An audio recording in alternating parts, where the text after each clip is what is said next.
ओम गंग गणपतये नमो नमः। श्रीमद् वाल्मीकि रामायण चौथा अध्याय। चैत्र मास में रामायण के पठन और श्रवण का महात्म्य।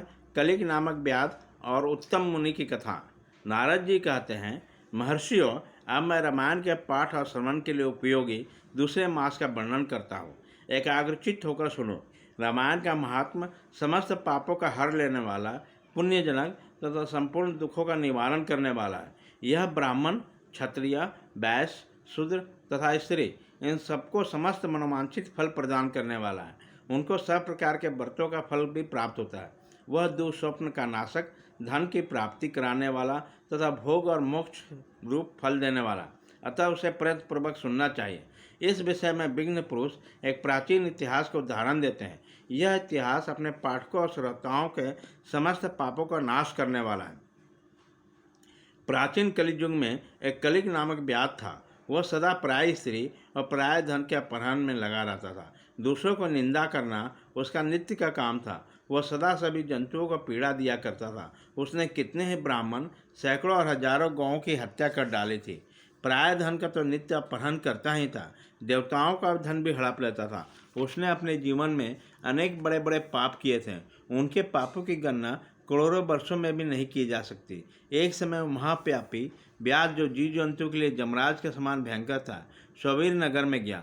वह नगर सब प्रकार से वैभव से संपन्न, वस्त्राभूषण से विभूषित, ज्योतियों द्वारा सुशोभित, स्वच्छ जल वाले सरोवरों से अलंकृत तथा भांति भांति के दुकानों से सुसज्जित था। देवनगर के समान उसकी शोभा हो रहे थे। व्याघ दूत नगर में गया। स्ववीर नामक उपवन में भगवान केशव का बड़ा सुंदर मंदिर था, जो सोनों को अनेकानेक कलशों से ढका हुआ था। उसे देखकर व्याध को बड़ी प्रसन्नता हुई। उसने ही निश्चय किया कि मैं यहाँ बहुत सा स्वर्ण चुरा कर लेकर चलूँगा। ऐसा निश्चय करके वह चोरी पर लट्टू होने वाला व्याध श्री राम के मंदिर पर गया। वहाँ उन्हें शांत तथारवेता भगवान की आराधना में उत्तम मुनि का दर्शन किया, जो तपस्या के निधि थे। वह अकेले ही रहते थे। उनके हृदय में सबके प्रति दया भरी थी। वह सब ओर से निष्पृह थे। उनके मन में केवल भगवान का ध्यान का ही लोभ बना रहता था। उन्होंने वहाँ उपस्थित देखकर व्याध ने उनको चोरी में विद्य डालने वाला समझा। तदंतर जब आधी रात हुई तो देवता संबंधी द्रव्य समूह लेकर चला। उस मदोन्नत व्याध ने उत्तंग मुनि को छाती को अपने एक पैर से दबाकर हाथ में उसके गला पकड़ लिया और तलवार उठाकर उन्हें मार डालने को उपक्रम किया। उत्तंग ने देखा कि व्याध मुझे मार डालना चाहता है, तो वह उससे इस प्रकार बोले। उत्तंग ने कहा, ओ भले मानुष, तुम व्यर्थ मुझे मारना चाहते हैं। मैं तो सर्वदा निरपराध हूँ। लुब्धक, बताओ तो सही, मैंने तुम्हारा क्या अपराध किया है? संसार में लोग अपराधी को ही प्रयत्नपूर्वक हिंसा करते हैं। सौम्य सज्जन निरपराध की व्यर्थ हिंसा नहीं किया करते हैं। सांचित साधु पुरुष अपने विरोधी तथा मूर्ख मनुष्य में सद्गुणों की स्थिति देकर उनके साथ विरोध नहीं करते। जो मनुष्य बारंबार दूसरे को गाली सुनकर भी क्षमाशील बना रहता है, उसे उत्तम कहलाता है। उसे भगवान विष्णु का अत्यंत प्रियजन कहा गया है। दूसरे के हित साधन में रहने वाला साधुजन किसी के द्वारा अपने विनाश के समय उपस्थित होने पर भी उसका बैर नहीं करते। चंदन का वृक्ष अपने को काटने पर भी कुठार कुदार को सुविकसित ही करता है। ओहो, विधाता बड़ा बलवान है। वो सब लोगों को नाना प्रकार का कष्ट देता रहता है। जो सब प्रकार से संग से रहते हैं, उसे भी दुरात्मा मनुष्य सताया करते हैं। अहो दुष्ट जन, इस संसार में बहुत से जीवों को बिना किसी अपराध के ही पीड़ा देते हैं। मल्लाह मछलियों को, चुगलखोरी सज्जनों को, व्याध मृगों को इस जगत में अकारण बैरी होते हैं। अहो, यह माया बड़ा प्रबल है। यह संपूर्ण जगत को मोह में डाल देती है तथा स्त्री, पुत्र और मित्र आदि के द्वारा सब प्रकार दुखों से संयुक्त कर देती है। मनुष्य प्राय धन का अपहरण करके जो अपनी स्त्री आदि का पोषण करता है, वह किस काम का? क्योंकि अंत में वो उन सबको छोड़कर वह अकेला ही परलोक का राह लेता है। मेरी माता, मेरे पिता, मेरे पत्नी, मेरे पुत्र तथा मेरे घर बार, इस प्रकार ममता व्यर्थ ही प्राणियों को कष्ट देती है। मनुष्य जब तक कमाकर धन देता है, तभी तक उसके भाई बंधु बने रहते हैं। उसके कमाए हुए धन को सारे बंधु भावों सदा भोगते रहते हैं। किंतु मूर्ख मनुष्य अपने किए हुए पाप के फलस्वरूप को दुख को अकेला ही भोगता है। उत्तम मुनि जब इस प्रकार कह रहे थे, तब उनकी बातों का विचार करके कलिक नामक व्याध भय से व्याकुल हो उठा और वो हाथ जोड़कर बारंबार कहने लगा, प्रभु, मेरे अपराध को क्षमा कीजिए।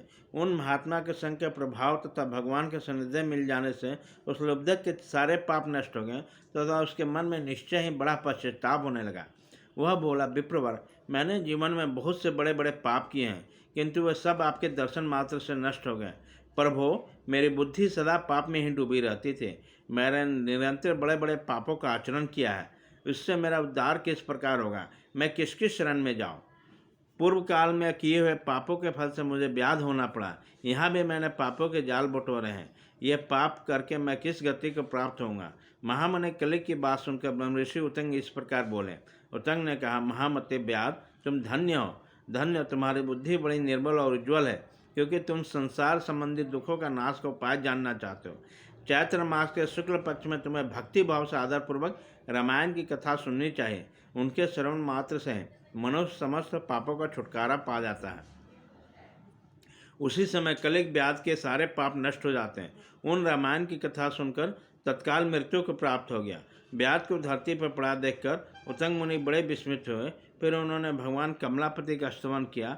रामायण की कथा सुनकर निष्पाप हुआ व्याध दिव्य विमान पर आरूढ़ होकर उत्तम मुनि से इस प्रकार बोला, विद्वान, आपके प्रसाद से मैं महापातकों के संकट से मुक्त हो गया। अतः मैं आपके चरणों को प्रणाम करता हूँ। मैंने जो किया है, मेरे उस अपराध को आप क्षमा कीजिए।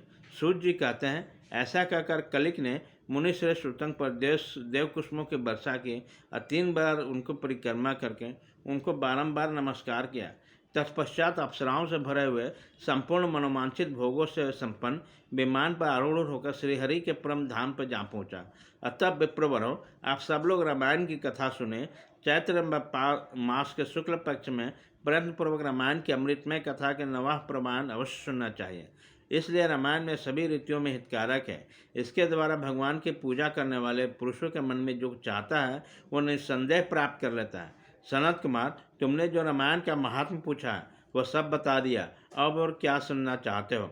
इस प्रकार श्री स्कंद पुराण के उत्तरखंड में नारद सनत कुमार के अंतर्गत रामायण महात्म के प्रसंग में चैत्र मास में रामायण सुनने का फल का वर्णन नामक चौथा अध्याय पूरा हुआ।